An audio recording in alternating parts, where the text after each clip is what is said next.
All right, 5-6. I'm going to talk a little bit today about the pyramids of ancient Egypt, as you can see here, and a very interesting subject, and really famous. So let's get started. So early on in Egyptian history, they used to build these things called mastabas. They built very many of them. They were built before the Old Kingdom, maybe 4,500 BCE, so 6,000 or more, 6,500 years ago. And you can see what we have here is a small rectangular building. This might be bigger than a normal classroom in all, but it's not a very big building, and it's built of mud bricks. And these buildings, the mastabas, were built for burials for people who had died. They were tombs. That was the purpose of the mastaba. So if somebody who was rich and famous maybe died, maybe an early pharaoh or a king or a member of Pharaoh's family or a government official or a famous priest, they would get buried in one of these mastabas. And you could see it would take a long time to build something like this. Over time, the pharaohs became more powerful, and as years passed, they built larger mastabas, and eventually, one of the famous pharaohs, Pharaoh Djoser, built a mastaba for himself, and he wanted to make it more special. Now, this is much later than the first mastabas. This is only about 4,600 years ago. So the early mastabas go back thousands of years before this. But when Pharaoh Djoser was alive, he wanted to build a mastaba for himself, and he wanted to build a big and impressive one. And to make it more impressive, he asked his builders to put layers of mastabas on top. And this is the first Egyptian pyramid. Sometimes this is called a step pyramid because you can see it looks like it has steps, like you could walk up it like a staircase. And this is the first Egyptian pyramid. Later, as time went on, later pharaohs tried to build bigger pyramids, and they wanted to build pyramids that were smooth on the outside. You can see this pyramid. This is one of the pyramids of Sneferu, one of the pharaohs, and this was built after Djoser. And you can see that underneath the flat casing, this pyramid has little steps too.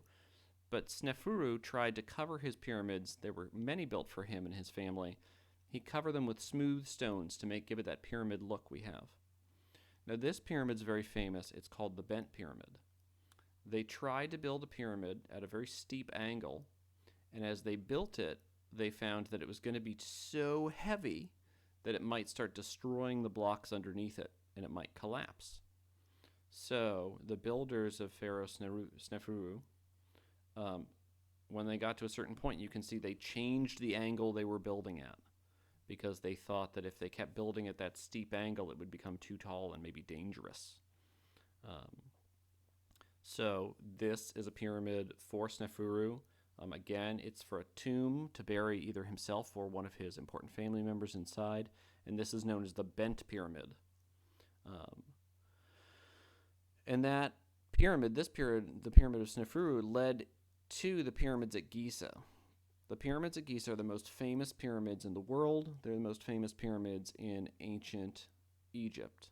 They were built about 100 years after Sneferu lived in the 2500s BCE, and there are three really big ones you can see. There are also a couple of smaller ones and a number of mastabas outside for the burial of other important members of the Egyptian royal family.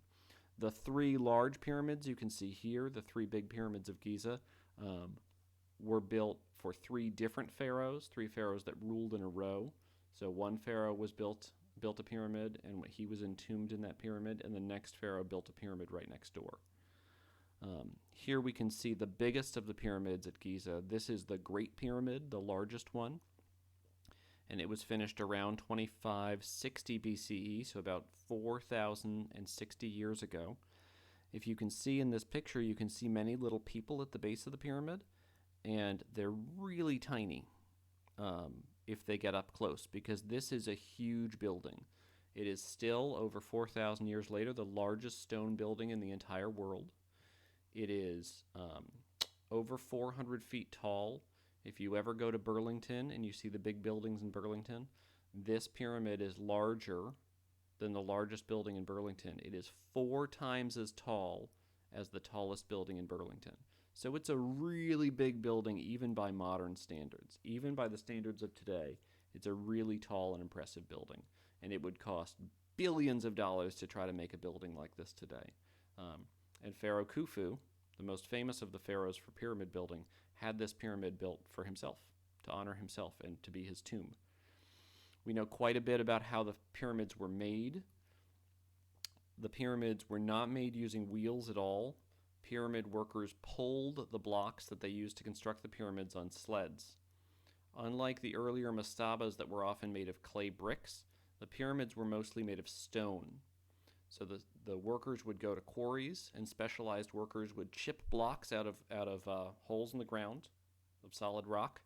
They would chip these blocks out and try to make them square, and then teams of workers would pull sleds carrying these blocks up ramps around the pyramid.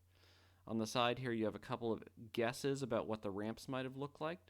Historians don't really know. Some historians think they used kind of a spiral shape, like on the bottom. Some historians think they used long ramps that led to the pyramid, but historians aren't sure. There are not a lot of good records of what the ramps looked like. But as you can see, it was a lot of work.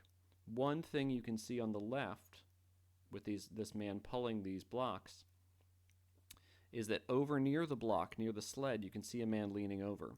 And one thing they did to make it easier is they poured mud and water in front of the sleds. And that worked kind of like grease to make it easier to pull. Just like it's easier for you to pull a sled on something icy like snow or greasy like, I don't know, a slip and slide. It was easier for them when they put mud or water underneath the sleds. It was easier for them to pull it. And they think that by using this technique of making it slippery with water and mud, that they could use about half as many people on the team pulling each block. So it was a lot of work. As you can see, if you think about the size of these gigantic pyramids, it took huge numbers of people to build them. The estimates are that maybe 10,000 people worked on the two biggest pyramids at Giza each. And those workers took about 20 years to construct this pyramid. 10,000 people working every day took about 20 years. It was a very, very challenging job and a lot of hard work. In the reading, you'll see that men ate maybe 4,000 pounds of meat every day. They were eating a very high-calorie diet because they were working very hard, men and women. What were the pyramids used for? As we said, they were used for tombs. When the pyramid was opened up, they found in the pyramid the remnants of this boat. Pharaohs would entomb themselves with treasure that they believed they would take with them to the afterlife. And so things like clothing and furniture and jewelry were very common for entombed pharaohs. And this pharaoh who was entombed in the Great Pyramid, Pharaoh Khufu, he had an entire boat built for him so that he could have a boat in the afterlife. On the right, you see the picture of a stone sarcophagus. This is the room that is believed to be the room where Pharaoh Khufu was finally buried. But grave robbers went in and took most of the things out of the Great Pyramid long before modern historians had a chance to look at it. One more bonus image before we're all done. Here's an image of the Sphinx. The Sphinx is a mythical animal. They exist in Greek mythology, but this is the Egyptian version from Egyptian mythology. Egyptian sphinxes almost always have the head of a man and the body of a lion, and they're thought of as proud protectors. And this statue of the Sphinx is right in front of the Great Pyramids. It's at Giza, and it's very, very famous around the world for being there. They believe it was built kind of as a protective, maybe somewhat magical protective statue, because the Egyptians believed very much in magic. So those were a few basics about the pyramids at Giza and the history of pyramid building. Please go on. If I didn't cover anything, check the reading, but I think I covered most of it, and answer those questions at the bottom. Hope you're having a great day. Thanks a lot. Take care.